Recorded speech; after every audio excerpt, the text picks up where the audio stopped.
नमस्कार दोस्तों, आप सभी का text book super coaching platform पे स्वागत है। जैसा कि आप सभी जानते हैं कि इस बार जून 2024 से जो अभी नोटिफिकेशन आया उसके अकॉर्डिंग अब आपका एग्जामिनेशन ऑफलाइन होने वाला है, जैसा कि साफ-साफ कड़े शब्दों में नोटिफिकेशन में लिखा गया है और साथ-साथ आपका जो आपका बेसिकली बुलेटिन जो आया इन्फॉर्मेशन बुलेटिन फॉर जून 2024 उसमें भी साफ-साफ लिखा है the mode of examination will not be CBT. अब आपका एग्जामिनेशन का मोड जो है कंप्यूटर बेस्ड टेस्ट नहीं होगा, वो ओएमआर शीट पे बेस्ड होगा। इट मींस कि आपको ओएमआर शीट को भरना पड़ेगा। एग्जामिनेशन अब ऑफलाइन होने वाला है, ऑनलाइन नहीं होने वाला है। एंड ये बात जो है सभी को बड़ा खतरनाक तरीके से परेशान कर रही है। कल भी इसके बारे में हमने बात की थी। एंड यहाँ पे कुछ पॉजिटिव एंड नेगेटिव रिस्पॉन्स दोनों साइड से आ रहे हैं। बहुत सारे स्टूडेंट्स खुश हैं कि ऑफलाइन एग्जामिनेशन हो रहा है, ऑनलाइन में जो गलतियां होती थी वो समस्याएं नहीं झेलने को मिलेंगी। और बात आपकी बिल्कुल सही है। There are lot of mistakes that are done by NTA while conducting the online examination। Okay, जैसे कि हम जानते हैं कि पिछले वर्षों में कई बार ऐसी समस्याएं जहां पे स्क्रीन में विजिबिलिटी की समस्या थी, तो स्क्रॉल डाउन करने में प्रॉब्लम आ रही थी। ऐसी बहुत सारी, या फिर स्क्रीन शेयरिंग जैसे चीटिंग के कुछ आरोप भी लगाए गए कि जहां पे चीटिंग हुई है इस प्रकार से स्क्रीन शेयर करके, ऐसे बहुत सारे केसेस देखने को मिले। So yes, there are lot of problems that were there within the online mode of the examination. Computer based test में बहुत सारी समस्याएं थी और जिसको लेकर बहुत सारे स्टूडेंट्स खुश हैं कि अच्छा हुआ कि फाइनली यूजीसी नेट जून एग्जामिनेशन आज से अब से जो है अब वो ऑफलाइन मोड में होने जा रहा है। So that's a good thing. बहुत सारे लोग उसको सेलिब्रेट भी कर रहे हैं, खुश भी है। ठीक है, now but there are few things that we need to understand here. Okay, definitely exam offline से सॉरी ऑनलाइन से ऑफलाइन में शिफ्ट हुआ है, सो उसके बहुत सारे फायदे हैं, बट उसके साथ साथ उसके बहुत बड़े नुकसान भी हैं और उन सब बातों पे हम थोड़ा सा ध्यान देंगे। बिकॉज वो चीजें आपको अपने माइंड में अभी से रखनी पड़ेंगी। बिकॉज एनटीए ने तो आपके ऊपर एक बम फोड़ दिया है और अगर आप हमने अपने लिए प्रिकॉशनरी मेजर नहीं लिए, ठीक है, so they have already done the damage. Okay, ये परिवर्तन करके बिल्कुल लास्ट मोमेंट पे। ठीक है, प्रॉब्लम ये है कि these changes are done at the last moment. Now the examination just like around 50 days ahead. Okay, so सिर्फ 50 दिन आपके पास गिन के मुश्किल से मुश्किल बच रहे हैं एग्जामिनेशन के लिए और आपके ऊपर बम फोड़ दिया गया है कि अब आपको जो है इसकी तैयारी किसमें, ऑफलाइन के हिसाब से करनी है। ठीक है, सो अब उस पर्सपेक्टिव में हमको अपने आप को कैसे बचाना है वो हम बात करेंगे और मेजर प्रॉब्लम्स क्या क्या है, क्या क्या बड़े नुकसान आप लोगों को हो सकते हैं, वो थोड़ा सा हमको अभी से ध्यान रखना है। ठीक है, चलिए सबसे पहले बात करते हैं कि मेजर प्रॉब्लम्स क्या क्या अभी हमको फेस करनी पड़ेगी। सबसे पहला तो प्रॉब्लम यहाँ पे क्या है, पहला प्रॉब्लम है आपका time limitation. Okay, time management in the exam hall. Okay,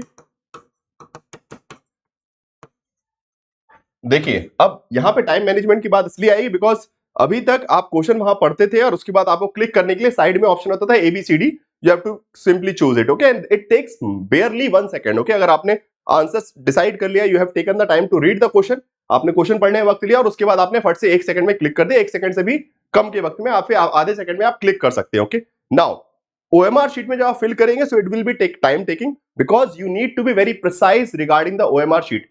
once it is spoiled it is not going to calculate your score। okay, तो अगर OMR शीट में कोई भी गलती होती है तो उसका स्कोर नहीं कैलकुलेट किया, तो आपको पता होना चाहिए। तो इसलिए उसमें हर बॉक्स को बड़े ध्यान से भरना पड़ता है, ऐसे गोल गोल गोल गोल करके, जिससे बाहर बना जाए। आधा फील्ड भी नहीं छोड़ सकते बिकॉज वो फिर कंप्यूटर जो है उसको काउंट नहीं करेगा। मतलब जब OMR शीट की स्टडी होगी तो आपके आंसर्स मार्क नहीं करेंगे। ओके, सो मिस्टेक्स अगर कोई हो जाती है, बिकॉज जैसे यहाँ पे क्या है कि एग्जाम हॉल में आप क्लिक करेंगे, मान लीजिए गलत हो गया तो आप उसको चेंज भी कर सकते हो। Okay, once you have click, but OMR sheet में जब तक आपने एक बार भर दिया गोला, मतलब खत्म है। ठीक है, सो देयर आर प्रॉब्लम की पहली बात तो टाइम मैनेजमेंट का इशू आएगा कि वहां पे आपको at least extra 10 to 20 minutes. Okay, मैं एवरेज मान के चल रहा हूं हर स्टूडेंट को 10 to 20 minutes out of 180 minutes. Okay, 180 में से 20 मिनट कम से कम आपको सिर्फ ओएमआर शीट भरने के लिए चाहिए।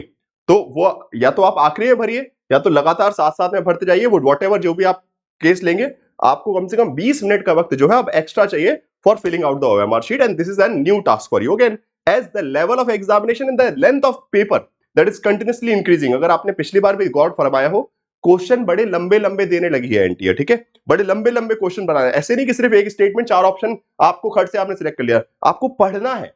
एक एक क्वेश्चन को पढ़ने में एक एक 1.5 मिनट लग जा रहा है, इतने लंबे लंबे स्टेटमेंट बेस्ड क्वेश्चन आ रहे हैं।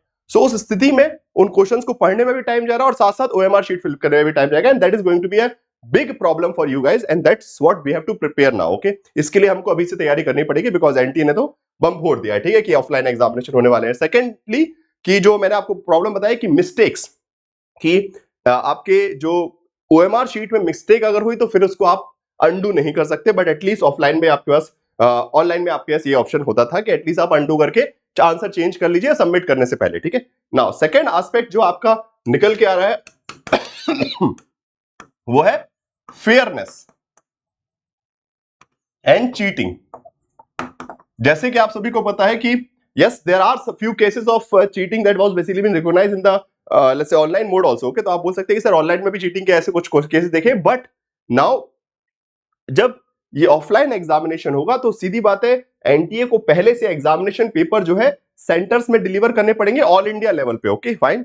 एंड अब ऑल इंडिया लेवल पे पेपर जब डिलीवर करना है, because it's a national examination, किसी स्टेट स्पेसिफिक नहीं, पूरे ऑल इंडिया लेवल पे आपको क्वेश्चन पेपर्स डिलीवर करने हैं इन अ सील्ड एनवेलप, ओके। और वो जब सील्ड एनवेलप में होंगे तो और कितनी सीलें खुलेंगी कितनी नहीं खुलेंगी किसी को कोई गारंटी नहीं, बिकॉज सबसे बड़ी प्रॉब्लम क्या है कि previously these examinations are conducted in what we can say properly recognise iON centres, okay, digital centres, जहां पे जिसकी सिक्योरिटी सेफ्टी बहुत सारे एस्पेक्ट वहां पे रहते हैं। बट नाउ किसी भी स्कूल कॉलेज को एनटीए जो है एक्वायर करेगा for conducting the examination, because they have to conduct the whole examination in single day, एक दिन में पूरा एग्जामिनेशन कंडक्ट करवाना। और उस स्थिति में वो किसी भी एजेंसी को किसी भी छोटे से स्कूल छोटे से कॉलेज को एक्वायर कर सकता है।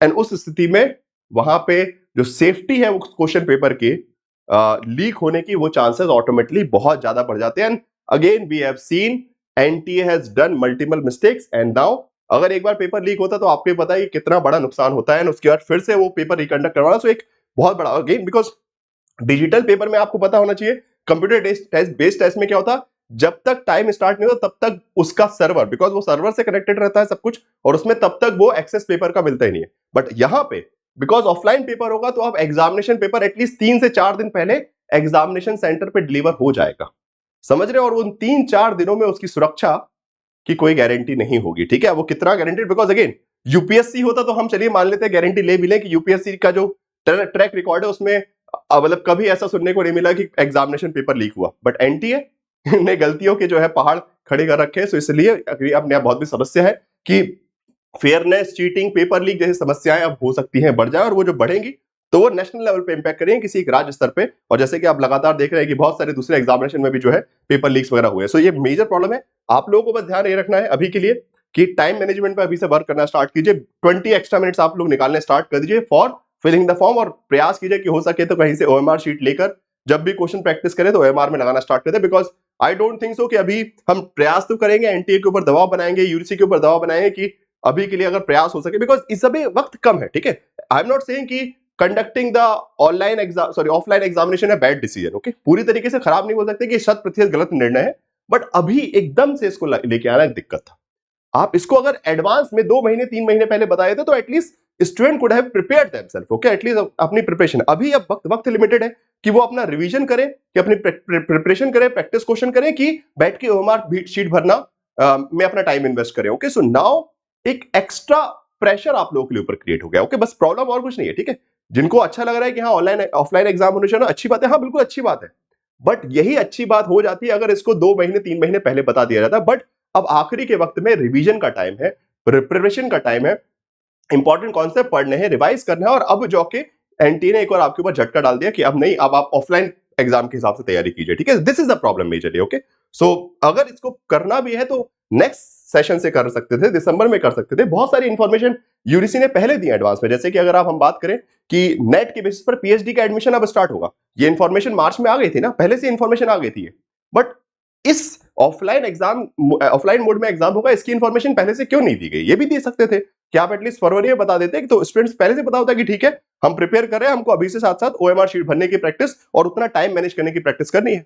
So that is majorly the problem regarding this particular thing, कि अब जो प्रॉब्लम्स आपको नुकसान हो सकते हैं, फेस करने पड़े, और वो डिपेंड करता है स्टूडेंट टू स्टूडेंट। सो बाकी देखते हैं क्या होता है। हम लोग अपने लेवल पे प्रयास करेंगे जितना ज्यादा ओएमआर बेस्ड प्रैक्टिस टेस्ट कर सके उसका भी प्रयास करेंगे। मैं आप लोगों को क्लासेस में भी सजेस्ट करूंगा कि जो आप डिजिटल आंसर क्लिक करते हो उससे बेटर क्या है, एक खाली ओएमआर शीट खरीद लीजिए, मार्केट में मिल जाती है, और उसमें अपने आंसर्स एबीसीडी फिल करना स्टार्ट किए, जिससे आपको टाइम मैनेजमेंट भी साथ साथ अभी से प्रैक्टिस कर सकें, ठीक है। बाकी आपके जीआरएफ बूस्टर क्रैश कोर्स चल रहा है, पेपर 1 का पेपर 2 का, वहां पे भी हम ट्राई कर रहे हैं, जो कि क्वेश्चन प्रैक्टिस वगैरह आप करेंगे उसमें भी आप ट्राई कीजिए कि ओएमआर शीट डिजिटल आंसर्स पोल में आंसर की जगह, ठीक है, अभी तक हम पोल में चलते थे कि पोल में आंसर डिटेल एबीसीडी में से देना है, उसकी जगह अब हम ट्राई करेंगे कि खाली पेज में अपने आंसर जो है या फिर ओएमआर शीट में, ओके, ओएमआर शीट बड़ी आसानी से मार्केट में मिल जाती है, तो उसमें अपने आंसर्स फिल करके अभी से वो प्रैक्टिस डालना स्टार्ट कीजिए so that you can maintain the timing. Okay fine.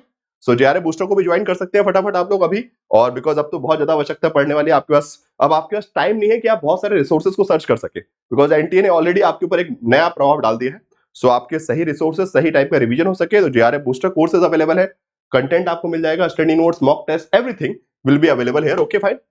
And बाकी आज शाम को 5 बजे, okay, today at 5 PM I am conducting a international relation mega marathon for 5 hour. Okay, 5 घंटे में complete revision of international relation unit number 5 political science में हम करने वाले। तो यहाँ पे सभी लोग जुड़िएगा आवश्यक इस सेशन में। This is going to be very crucial for your preparation for the international relation unit number 5 for political science. Okay, चलिए तो मिलते हैं आप सभी से शाम को 5 बजे। क्लासेस के टाइमिंग भी यहाँ लिखे हुए हैं, टेक्स्ट बुक सुपर कोचिंग के यूट्यूब चैनल को सब्सक्राइब कर लीजिएगा, एंड साथ साथ ये टेक्स्ट बुक ऐप है, इसको डाउनलोड कर लीजिए, जिससे आप अभी से थोड़ा सिंसियरली पढ़ाई कर सके और कोई भी नुकसान अभी आपको देखने को ना मिले। एंड मैं बस यही उम्मीद रखता हूं कि जो भी एनटीए ने किया है उसको वो जल्दी से जल्दी सुधार ले। अगर नहीं सुधारते तो कम से कम हम इस प्रकार से अपने आप को तैयार करें कि जो भी उनके द्वारा लिए गए गलत डिसीजंस हैं उसका इंपैक्ट हमारे सिलेक्शन में, हमारे रिजल्ट्स में ना पड़ पाए सके। तो उसके लिए हमको खुद मेहनत करना पड़ेगा। एनटीए तो आपको परेशान करने के लिए हमेशा से और यूजीसी लगे ही हुए हैं। ठीक है, चलिए, thank you everyone for watching this video. Please do share this video with your friends also, जिससे वो भी जागरूक रहे, सचेत रहे और उस हिसाब से अपनी तैयारी को फोकस कर सके। ठीक है, thank you so much guys.